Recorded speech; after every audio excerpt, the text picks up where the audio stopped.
Good evening and welcome. Tonight we will be going over the history and geography of Cacheu in Guinea-Bissau. We're on just the tablet tonight because Guinea-Bissau is a tiny country. This is a tiny region in a tiny country. You really can't see much on my atlas anyway. So we're just going to be on the tablet. Let's zoom out so you can see exactly where we are.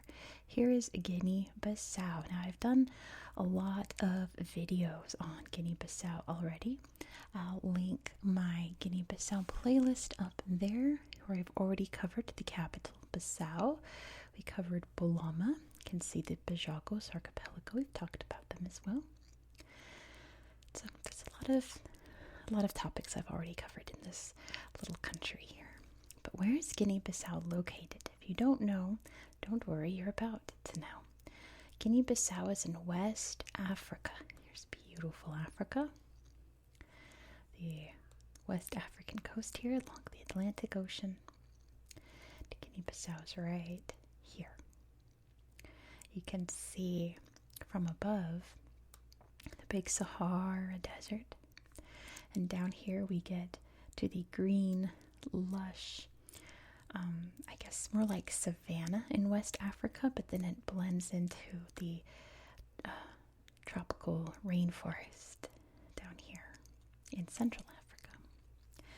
So that area in between where the desert meets the green is called the Sahel. So we are just below the Sahel area. Now this coast is incredibly swampy. If you've seen my other videos here in Guinea-Bissau, there's a lot of swamps, and they are mangrove swamps, which are trees that grow in salt water. You can see all this thick green here is all mangrove swamp.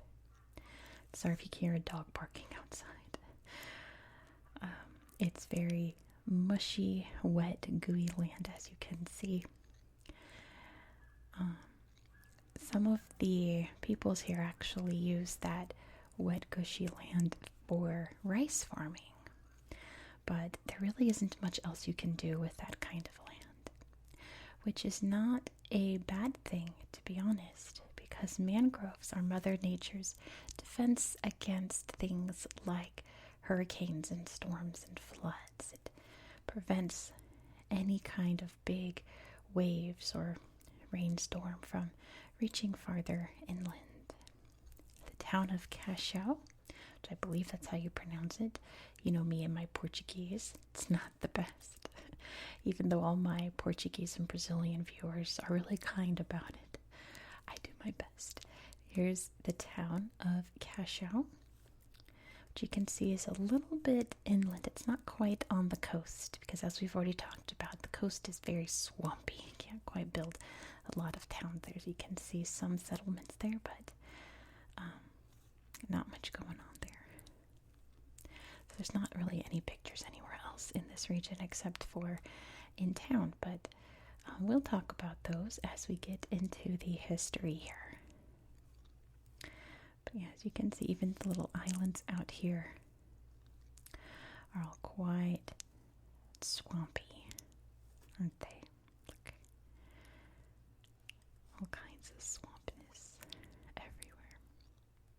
It's really pretty, actually, I think. So, the history here. Now there's people talking outside. I'm filming a little earlier than usual. Probably a mistake. But anyway. This area has been inhabited by the Papel peoples. The Papel. And they would have come into contact with the Portuguese in about the 1580s. In like the late 1580s, the Portuguese sailed in and started to build a settlement here, which would eventually turn into Cacheu Fort. So let's take a look at what that looks like today. Fort Cacheu. Oh, I forgot to say, probably the most important thing is that this region and town is named after the Cacheu River. You can see flowing out there. It's a really long river. See, it's dammed up right there. Cacheu River. So Fort Cacheu. This was built by the Portuguese. And this fort is not just defense. There's a man there. Not just for defense. It was also a slave trading port. This was one of Portugal's main slave ports for quite a while, sending slaves out to the Cape Verde Islands, as well as Brazil.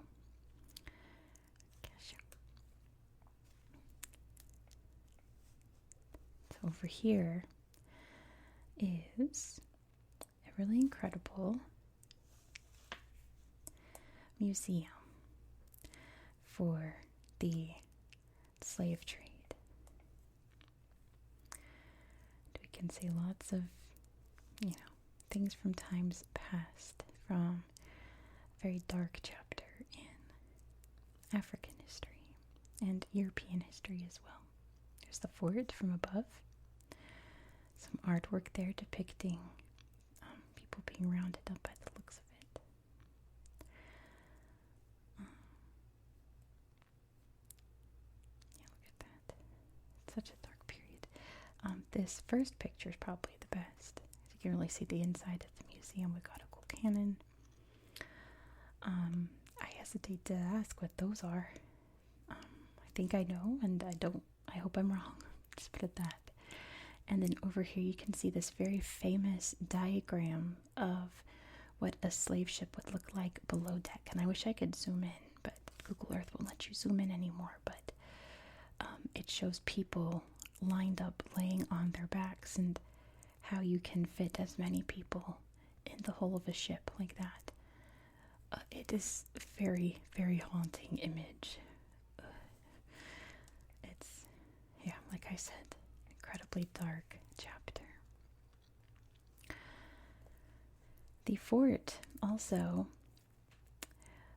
defended the Portuguese against the indigenous peoples here. They rose up quite a few times throughout history. You can imagine why. And it would help to repel them during those events. There we go. Loud car outside. Yeah, filming a little earlier is probably a mistake. Oh well. Of course, Portugal released all of their colonies in 1974. I feel like I've been repeating myself a lot. The last two videos I did were also African Portuguese colonies. 1974 was the Carnation Revolution in Portugal. And once the country became democratic, they released all of their colonies, and Guinea-Bissau became independent. Of course, Cacheu's part of that. Cacheu was one of the main ports for Portugal until about the late 1700s, when Bolama became the main town. And you can see the Bolama's over here. We already talked about Bolama. Bolama became the capital of Guinea-Bissau, and then once that faded from obscurity, it became Bissau. So, Cacheu had its time. It's not nearly as big and, I guess, politically powerful as it once was. But it's still a nice little town, isn't it? They got little cafes, as you can see. So that's pretty much the history of this area. Which I wish I could show you more, but there's no other slideshows here that I can find. Maybe you can find some and let us know. It's all swamps. It's all big swamps. Oh, I also forgot to say that this region borders Senegal up here. The nation of Senegal. Can you see? So, since this was a shorter topic, I found some Guinea-Bissau facts to whisper to you after this, just to stretch out the video and give you a couple more interesting facts for you to learn as you fall asleep. So, thank you so much for watching. Tomorrow's video will be much longer because we're going to Wales. I'm going to show you the biggest castle in Wales, the second largest castle in the UK. You don't know, blah, blah, blah, blah. You're not going to want to miss it. So be sure to subscribe so you won't miss out. And please, if you could, before you fall asleep, give this video a thumbs up and drop me a comment down below. Videos about like obscure places in Africa. I'm stumbling over my words. Obscure places in Africa don't do very well on my channel. So thumbs up and comments help boost these videos in the algorithm. My last couple videos that I just mentioned about Angola and Mozambique didn't do very well at all, which I didn't expect them to. They did okay, but not nearly as well as my other videos. So if you could help this video out, I would appreciate it. I hope that you found this video to be relaxing and educational, and I hope that you have a good night. Good night. Good night. Good night. Good night. Good night. Good night. Good night. Good night. Good night. Good night. So here we have 24 interesting facts about Guinea-Bissau. This browser I'm using is supposed to be an ad-blocking browser, but I guess this website's so full of ads that it's not blocking them all, so I'm going to try to hide as much as I can. It says, the most interesting facts about Guinea-Bissau, from hippos adapted to salt water to briefly having two presidents and two prime ministers. Fast facts. The official name is the Republic of Guinea-Bissau. The population as of 2024 is 2.1 million. The area is 36,125 square kilometers. The capital city is Bissau. You'll never forget the capital of Guinea-Bissau. It's named after, we'll talk about it, but it's named after the capital. That's a capital city you'll never forget. Major languages are Portuguese-based Creole, Portuguese, and Pilar. Major religions: 46.1% Muslim, 30.6% folk religions, 18.9% Christian, and they are on Greenwich Mean Time. Pretty lucky. Oops, what is, okay. Interesting facts about Guinea-Bissau. Number 1, Guinea-Bissau is a country located in West Africa on the North Atlantic Ocean, bordering Guinea and Senegal. Number 2, Guinea-Bissau takes its name from the Guinea region of West Africa. The country uses the name of its capital, Bissau, to distinguish it from its neighbor Guinea. 3, there are 4 countries in the world with the word Guinea in their name: Guinea-Bissau, Guinea, and Equatorial Guinea in Africa, and Papua New Guinea in Oceania. There's also, in South America, there's Guyana and French Guiana, which are derivative of the word Guinea. So there's a couple more, technically. Number 4, despite the name's prevalence, it is unclear where the name Guinea originates. Some suggest it could be a corruption of a Amharic word meaning land of the blacks, while others suggest it can be traced to a word in Tuareg, Agina. Others consider it may refer to Genet, a trading city in Mali.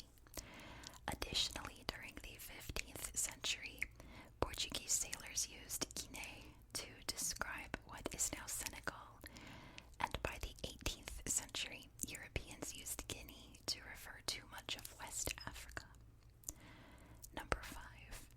In West Africa, Portuguese Guinea became Guinea-Bissau. Spanish Guinea became Equatorial Guinea, and French Guinea would become Guinea. Just Guinea. Number 6. Guinea-Bissau used to be under the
of 60 years, which is under the world average of 73 years.